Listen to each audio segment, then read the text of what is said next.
오늘 도착한 첫 번째 역은 헬스케어입니다. 이 스토리 유창희 본부장님 모셨습니다. 어서 오십시오. 안녕하십니까. 네. 2차 전지 가고, 네. 반도체 가고, 네. AI 가고, 이제 제약 헬스케어도 갈 때가 되긴 됐어요, 그죠? 그렇죠. 네. 그래서 어제인가 이틀 전인가 이제 쌈바도 좀 움직였는데 네. 오늘은 이제 셀트리온 헬스케어가 이슈가 있었습니다. 네. 미국 PBM 업체 한 곳과 공보험 의약품 등재를 위한 뭐 리베이트 계약을 맺었다. 네. 뭔 소리인지 모르겠어요. PBM 업체가 뭔지 모르겠고, 그죠? 네. 이 등재 계약을 맺었다는 게 무슨 의미인가요? 네. 우리나라 같은 경우는 이제 병원 아파서 병원에 가면 그냥 병원에서 처방전 받잖아요. 네. 처방전 봐서 약국에 가서 그 치료를 받고 이제 보험 이제 그 건강보험으로 다 처리를 받죠. 예. 그리고 이제 사적인 보험은 예를 들어서 암 처방을 받으면 그냥 그 비용 실비도 받기도 하지만 뭐 진단금에서 이렇게 받잖아요. 그러니까 따로 그렇죠. 뭐 네. 어떤 약을 뭐 처방받거나 뭐 해야 된다라고 이게 없습니다. 근데 미국 같은 경우는 이제 보험회사하고 약국하고 병원하고 서로 협의를 해요. 그래서 특정 약에 대해서 보험금을 지급을 하겠다. 네. 그런 식으로 이제 합니다. 그래서 그게 이제 PBM이 이제 처방약 급여 관리 업체예요. 그래서 요거 중간을 이제 그 중간 관리 다리 역할을 해주는 업체라고 보시면 되겠고요. 네. 그 휴미라가 이제 이번에 계약이 특허가 완료가 되면서 8개 업체들이 이 시장에 지금 진입을 해서 경쟁을 벌이고 있는데 휴미라 시장이 한 24조 원 정도 된다고 합니다. 근데 이제 삼성바이오로직스 같은 경우는 최근에 6위 업체, 이 PBM도 1위 그 순위가 있어요. 규모가 큰 회사가 있고 작은 회사가 있는데 최근에 6위 업체 그 프라임 테라퓨틱스라는 회사하고 계약을 맺었다라고 했고요. 셀트리온은 계약 소식이 없었습니다. 그래가지고 좀 경쟁에서 뒤처진 게 아닌가 얘기가 나왔는데 이번에 그 사보험이 아니라 공적인 보험 쪽에 해가지고 관련된 업체하고 좀 계약을 맺은 것 같습니다. 좀 지금 삼성바이오로직스하고 셀트리온이 약간 이 휴미라 관련해서 약간의 행보가 다르다고 보고 있는데 삼성바이오로직스는 지금 그 원 제품보다 한 85%싼 한 1,038달러의 제품을 공급을 합니다. 그래서 8개 업체 중에서 제일 싸게 지금 공급을 하면서 시장을 선점하겠다라는 공략을 피고 있고 셀트리온 제약 같은 경우는 5% 그러니까 오리지널 약보다 5% 싼 한 6,576달러의 제품을 좀 공급을 한다고 했는데 일단은 지금 공보험 쪽으로 좀 몸을 돌린 상황에서 이걸 어떻게 좀 이끌어 갈지 여부를 좀 봐야 되지 않을까 판단하고 있고요. 이 가격을 높게 책정하게 된다라면 아무래도 중간에 이제 우리나라는 가끔 뉴스에 제약사와 그 병원 간 혹은 그 약국 간의 리베이트가 부족하거나 문제가 있잖아요. 근데 미국은 그런 게 없나 봐요. 그래서 그 수익 중간에 리베이트를 제공할 수 있는 부분들이 있다 보니까 셀트리온이 삼성바이오로직스보다 조금 더 영업 환경을 좀 리베이트 쪽으로 해가지고 영업을 좀 강하게 하려고 하고 있는 전략을 취하고 있는데 이번에 이제 이 계약이 체결됨으로 인해 가지고 좀 앞으로 이제 그 판매가 얼마 될지 여부는 좀 지켜봐야 되지 않을까 생각하고 있습니다.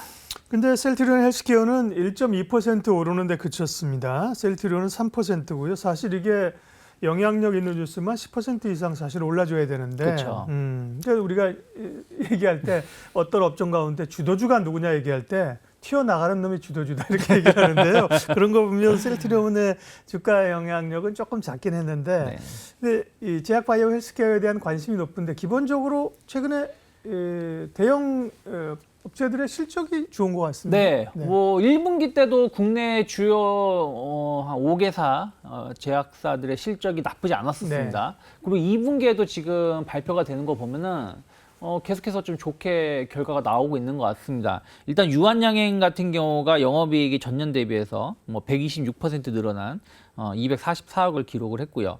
삼성바이오로직스도 전년 대비해서 29% 늘어난 991억 영업이익 실적을 발표했고요. 한미약품도 한 5% 늘어난 331억을 발표를 했습니다. 일단 뭐 삼성바이오로직스 같은 경우는 뭐 안정적인 매출처가 좀 있는 부분들, 그리고 공장 가동률이 계속 높아지고 있는 것이 영업이익을 좀 증가시킨 요소가 되고 있고요. 유한양행하고 그 한미약품 같은 이런 큰 제약사 같은 경우는 우리나라 제약사들은 바이오에 대한 어떤 그 기대감도 있지만 안정적인 그 의약품 판매가 잘 되는 것들이 있거든요. 특히 이제 뭐 최근에도 코로나 확진자가 좀 많이 늘어나고 있다라고 하는데, 이런 부분들로 인해서 의약품 그 가정용 의약품 판매가 상당히 좀 견조하게 좀 발생하고 있는 것 같아요. 그런 것들이 실적 증가를 보여줬고, 그리고 이제 뭐 유한양행 같은 경우는 렉나자 관련해 가지고 좀 보험 적용이라든지 뭐 또 수출 뭐 이런 부분들이 좀 기대감, 좀 매출에 좀 영향을 미치는 것 같습니다. 그래서 신약에 대한 어떤 기대감들, 혹은 수출 이런 것들도 실적에 긍정적인 영향을 미치지 않았나 좀 판단을 좀 하고 있습니다. 그래서 일단 매출 자체, 영업이익 자체가 좀 개선되는 게 지난 분기, 이번 분기 연속해서 나온 게 있고요. 또 하나는 이제 투자 심리인데, 뭐 이따가도 말씀드리겠습니다만은 좀 최근에 보면은 성장주들이 반도체, 2차전지 중심으로 많이 오르긴 하다 보니까 좀 기존의 성장주였던 제약바이오 쪽에 대해서 조금은 저평가 인식이 좀 있으면서 반응이 나왔다라고 좀 보고 있습니다. 주식 투자는 미인대회와 비슷하다. 케인즈가 얘기하는 얘기입니다. 네. 그렇죠? 나는 이런 형태의 여성이 예쁘다고 얘기하더라도 시장에서 많은 사람이 그죠? 그쵸. 좋다고 봐줘야 된다는 얘기예요. 2차 전지가 지금 그죠? 그쵸. 수급이 엄청 쏠리는데 네. 제약바이오 헬스케어는 그런 어떤 뭐가 이슈가 될 만한 촉매, 모멘텀 이런 게 기대할 만한 게 뭐가 있을까요? 일단 첫 번째는 금리라고 보시면 될 것 같아요. 네. 뭐 제약사들은 안정적인 매출을 보여주고 있지만 엄밀히 따지면은 바이오 업체들은 여전히 돈 먹는 하마. 계속 임상 시험을 하든 뭐라든 돈이 그쵸. 들어가야 되는데, 금리가 높게 형성이 된다 그러면은 조달이 자금 어렵죠. 조달하기가 네. 쉽지가 않다는 예. 것이죠. 근데 어쨌든 지금 금리가 정점에 대한 인식이 거의 이제 나오고 있고, 빠르면 하반기 혹은 내년 초부터 금리 인하에 대한 어떤 기대감들이 나온다라면 아무래도 자금을 좀 조달하는데 그 전보다는 조금 환경이 좀 개선될 수 있다는 어떤 분위기가 좀 나오고 있고요. 그리고 최근에 이제 바이오주들 그리고 헬스케어 의료 시장 관련해 가지고 이제 이슈가 되었던 게 이제 AI입니다. 그렇죠. 네. 뭐 AI랑 이제 접목되면서 신약 개발이 조금 빨라진다든가, 아니면 좀 관련된 헬스케어 의료 서비스를 조금 더 질 좋게 서비스를 제공한다든가, 뭐 이런 부분들이 좀 이슈가 되면서 뭐 뷰노, 루닛 뭐 이 시간에서도 몇 번 언급해 드렸었습니다만은 네. 그런 기업들이 주가가 올라가면서 다시 한번 바이오에 대해서 새로운 어떤 AI와 접목되면서 뭔가 새로운 게 만들어지는 게 아닌가라는 어떤 기대감들이 나오면서 조금 투자 심리가 좀 개선된 부분들도 좀 일부 있다라고 좀 평가를 좀 하고 있습니다. 그래서 그런 부분들에 대해서 이제 막 시작이기 때문에 관련된 흐름들은 조금 더 분위기만 탄다라면 시장에는 좀 좋은 영향을 미칠 수 있지 않을까 판단하고 있습니다. 제가 기억하고 있는 투자 격언 중에 유명한 말이, 투자자들은 알 수 있는 것을 알려고 노력하라, 이런 말이 있습니다. 뭔 소리야? 뭔 소리인지 못 알아먹겠다 이러시죠. 시황은 사실은 알 수 없다는 거예요. 그렇죠. 그죠? 내일 바이오가 오를지 2차 또 오를지, 그러니까 시황은 모르지만 알 수 있는 것이란 결국 기업에 대해서 공부는 남는다는 네. 거예요. 그죠? 기업에 대해서 우리가 포커스를 맞춰야 되는데, 자, 그럼 2차 전지에 대해, 2차 전지란다. 하도 2차 전지가 오르니까 이제 입에 붙었어. 그죠? 네. 뇌는 헬스케어인데 입은 2차 전지야. 네. 바이오 헬스케어 가운데서 조금 기억해야 돼, 또 눈여겨볼 만한 관심 좀 알려주세요. 최근에 좀 주목받았었던 기업이 보로노이라는 기업이 좀 있어요. 보로노이 말은 얘기 많이 하던데, 네. 이게 뭐. 이 회사가 좀 무슨 회사예요? 신약 네. 개발을 좀 하는 기업인데, 약간 최근에 보면은 이 내부 자회사들을 다 합치면서 약간 AI하고 접목시키면서 약을 조금 더 빨리 개발하겠다라는 부분들이 좀 비전이 좀 제시된 부분들이 있는데, 네. 무엇보다 이제 시장에서 주목한 거는 이 회사가 최근 유상증자를 진행을 했거든요. 예. 근데 보통 우리가 최근에 뭐 CJ, CGV라든지 이런 회사들 보면은 대주주가 유상증자에 참여를 안 했거든요. 거의 안 하다시피 하면서 투자자들한테 실망을 받았는데, 네.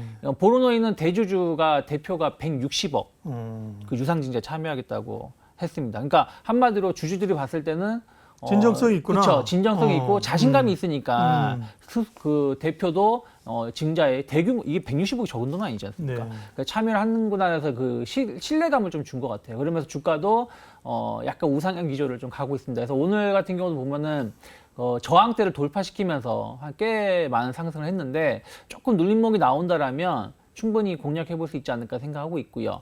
또 하나가 이제 이 회사가 조금 부담된다라면 한올바이오파마도 최근에 주가 흐름이 나쁘지 않습니다. 예. 계속해서 좀 신약에 대한 어떤 기대감들, 특히 이제 뭐 이 회사 같은 경우 여러 이제 제품들이 좀 있는데 최근에 주목받고 있는 거는 이제 그 안구 건조증 치료제, 이게 지금 임상 3상을 좀 기대를 좀 받고 있고요. 그리고 뭐 파킨슨 치료제라든지 뭐 이런 부분들에 대해서 계속해서 조금 안정적인 어떤 긍정적인 얘기가 좀 나오고 있습니다. 그리고 그 한올바이오파마 같은 경우는 다른 바이오 업체들과 좀 다르게 흑자가 나오고 있는, 아주 막 뭐 몇백억 단위는 아니지만 그래도 몇십억 단위 흑자가 나오고 있다는 부분들에 대해서 그래도 매출이 있고 사업을 하고 있다라는 어떤 믿음들, 그런 것들이 주가를 최근에 보면은 조금 우상향 기조로 좀 이끌고 있지 않나 판단하고 있습니다. 예. 한올바이오파마는 투자하는 분들이 많이 알고 있는 종목이고요. 보로노이는 상장한 지 얼마 안 돼서 작년에 6월 네. 상장에 1년 됐는데요. 그죠? 네. 보로노이. 뭔 회사인지 도대체 이름 만든 거 알 수가 없어. 그죠? 한올바이오파마 우리가 제약회사라는 거 알잖아요. 그죠? 그렇죠. 네. 보로노이. 네. 이게 이제 신약 바이오텍인 것 같습니다. 네. 그죠? 네. 신약 개발해서 3상까지 안 가고 기술 이전하는. 네, 최근에 바이오텍은 그런 경향이 있잖아요. 네.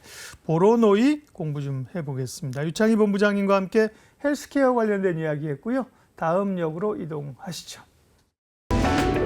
이로운 경제 채널 EBC